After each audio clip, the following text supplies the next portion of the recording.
Bienvenue sur Top Invest, la chaîne des top d'investissement. Ici, on parle essentiellement d'entreprises de qualité. Avons-nous une opportunité d'investissement sur Atlassian Corporation? C'est la question à laquelle on va essayer de répondre en se basant sur l'état financier de la compagnie. Je rappelle que ceci représente uniquement mon point de vue et non un conseil d'investissement. Et comme d'habitude, je me réserve le droit de me tromper. C'est une demande spéciale d'un abonné Top Premium. Je rappelle que le lien vers le service Top Premium est dans la description de la vidéo. D'accord? Donc, dans ce service-là, vous pouvez demander des analyses quantitatives. Parfois, même pas parfois, chaque mois, je vous envoie également 2 notes d'analyse essentiellement basées sur la lecture des rapports financiers d'entreprise qui, selon moi, sont intéressantes au prix actuel. Ça ne veut pas dire qu'on achète bêtement sans lire. Non, vous lisez également vos rapports financiers, vous posez les bonnes questions, ainsi que les notes de suivi. Donc, ça dit que je continue à faire le suivi des entreprises que j'ai proposées précédemment. Et d'accord? Donc, vous avez également vu que dernièrement, on a joint ça avec le service Top, avec la chaîne Top Dividende ici, où donc sur le service Top Premium également, on va avoir tendance à présenter une entreprise en particulier, une entreprise qui verse des dividendes moyens stables et croissants depuis au moins une dizaine d'années et qui pourrait être intéressante en date d'aujourd'hui du point de vue prix et du point de vue rendement. Ok, donc par mois, vous allez recevoir à peu près 6 entreprises. Ok, donc 4 à dividendes et 2 entreprises qui pourraient être à dividendes ou pas. D'accord? Donc faites attention. Enfin, quand je dis faites attention, c'est voilà, si ça vous intéresse, le lien est dans la description de la vidéo. Et vous avez également en supplément la possibilité d'avoir les 2 formations, à savoir comment lire les rapports financiers et comment analyser une compagnie bancaire. Ok, le lien est dans la description de la vidéo. Et vous avez également le service Top Premium, le service de la Top Newsletter qui est gratuit où vous recevez généralement des analyses sectorielles. Dernièrement, on a fait une analyse sectorielle ici. Comment on appelle encore ça? On avait le secteur ici des assurances, assurance dommage, d'accord, ça peut être intéressant. Je sais que les bancaires, les compagnies, les bancaires ainsi que les compagnies d'assurance ici sont souvent assez, ça peut être complexe, ça peut sembler complexe à analyser, mais c'est pas des business qui sont si compliqués que ça, d'accord. Donc, en tout cas, avec l'analyse sectorielle ici, qui regarde à peu près, qui a un angle à peu près nord-américain, donc faites attention ici. Vous pouvez également essayer de l'appliquer sur les compagnies européennes. Ça vous donne à peu près une vue générale parce que parfois ces entreprises-là sont internationales. Donc, si ça vous intéresse, le lien est dans la description de la vidéo, dans la Top Newsletter qui est gratuite. Il y a d'autres analyses également sectorielles que vous pouvez retrouver à ce niveau-là. D'accord? Donc, Atlassian, croissance des revenus ici, très bien, on aime ça.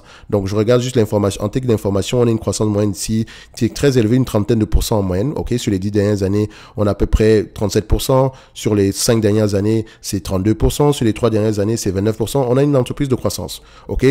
Je pense également qu'on a une entreprise de software ici qui licencie, qui est à peu près un modèle d'affaires sur abonnement, d'accord, software as a services.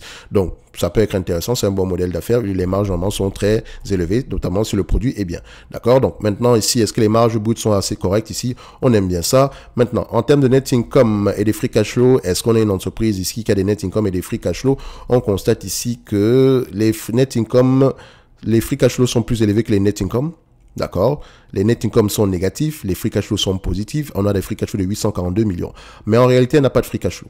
Vous savez pourquoi? Parce que quand les free cash flow ici sont affectés ici par les stock-based compensation. Donc, en fait, c'est pas des vrais free cash flow en réalité. OK? C'est de la dilution. Comme là, on a payé des employés ici avec du cash. Techniquement, on a fait des économies, mais on vous a dilué. OK? Donc, quand vous regardez ici les EBITDA est négatif et free cash flow est positif, c'est très rare. Donc, ça veut dire qu'il y a un impact ici.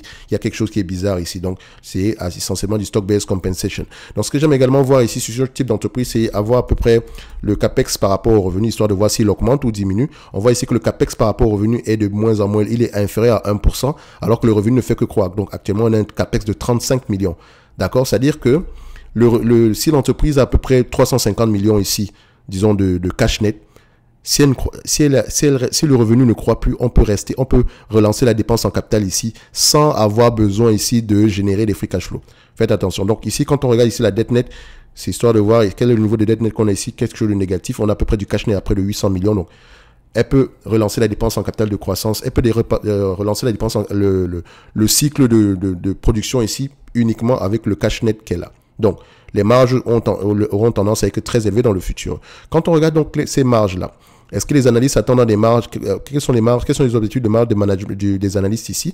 Sur ce business-ci, on voit qu'on a des objectifs de marge aux alentours de 15% par là, sur les 15 à 18% d'ici 2027. Sur ce genre d'entreprise, il faut guesstimer.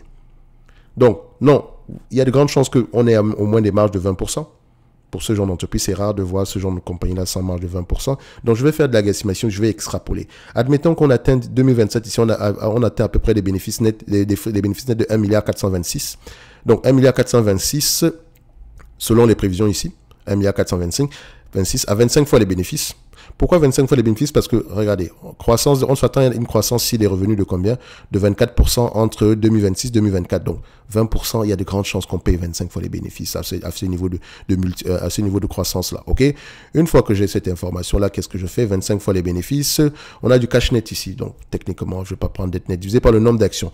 Le nombre d'actions actuel. Or, le nombre d'actions aura tendance à augmenter parce que, voilà, elle paye les employés ici avec des actions. Donc, faites attention ici. Peut-être pas énormément, mais c'est quelque chose à prendre en considération. On a 257 millions d'actions ici. Donc, je vais mettre à peu près 258, vu que c'est 257 points et poussière, divisé par 258 ici. C'est-à-dire que quand on extrapole à 25 fois les bénéfices d'ici 2027, c'est pas un business qu'on va payer à plus de 138 $ l'action. On a même déjà guesstimé. Pas plus que 138 $ l'action. Actuellement, je paye combien? 204 $ l'action. Évidemment, vous pouvez également l'évaluer d'une autre façon en prenant en considération la valeur d'entreprise sur le revenu ici. Donc, généralement, en moyenne ici, je pense que en moyenne, c'est 3 fois les revenus dans ce genre d'activité ici. 3 fois les revenus de 2027 ici. Donc, disons, on a des revenus de 8 milliards, ça fait 24 milliards par là. Donc, 24 milliards divisé par le nombre d'actions. On a à peu près combien d'actions ici? 258. Donc, on pourrait être aux alentours ici de 93 $.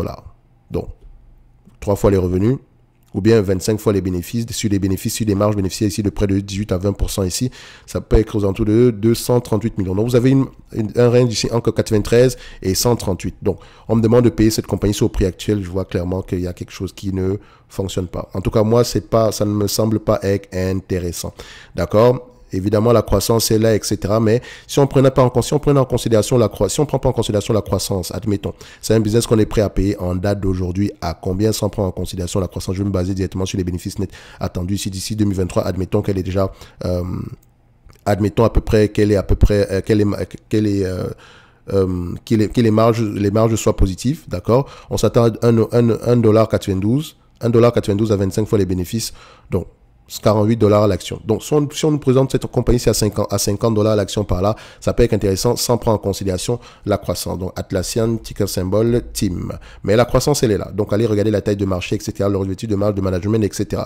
OK, ça peut être assez intéressant ici. Et dites-vous que c'est une compagnie qui a les moyens de relancer sa dépense de payer la dépense en capital ici uniquement avec le cash qu'elle a présentement. Donc, pendant au moins les 10 prochaines années, elle n'a pas vraiment besoin d'émettre de nouvelles actions. OK. So, ça semble être au prix actuel. C'est juste le prix actuel qui me dérange. D'accord? Je me dis, voilà, je pourrais pas, ça sera très difficile pour moi de payer plus de 50 $ l'action. OK? Donc, si on vient nous la proposer à 50 $ l'action, tant mieux. Et pour ceux qui sont très, très pressés, pour ceux qui sont pressés ici, peut-être, pourquoi pas aux alentours d'une centaine de dollars par là. OK, pour 2026. OK, donc je pense qu'on a peut-être proposé un prix intéressant aux alentours de janvier 2023 ici, ou bien octobre 2022. OK, entre 100 et 120 ici, vous voyez qu'il gardons-nous une marge de manœuvre ici. Ceux qui ont payé entre 100 et 120 ici n'ont pas chèrement payé non plus. D'accord, ça prend en considération une certaine croissance ici, mais il y a de grandes chances qu'on aille au-delà de cette croissance-là dans le futur. Donc vous voyez également que si on extrapole ici, c'est pas un business qu'on va payer à plus de 138 $. OK, si on extrapole, or, la croissance n'est pas une certitude ici, elle aura tendance à ralentir, donc il faut toujours faire attention à ces prévisions-là. OK? Ceci n'est que mon point de vue et non un conseil d'investissement. Comme d'habitude, je me réserve le droit de me tromper. D'accord? En lien dans la description de la vidéo, vous avez le service Top Premium et on se donne rendez-vous sur la prochaine. Pour moi ici, pour Atlassian, on va attendre pour les plus patients, 50 $. Pour les moins patients, les 100 $. D'accord? 100 $ par là. OK? Ce n'est que mon point de vue. OK? So, on se donne rendez-vous sur la prochaine. Merci.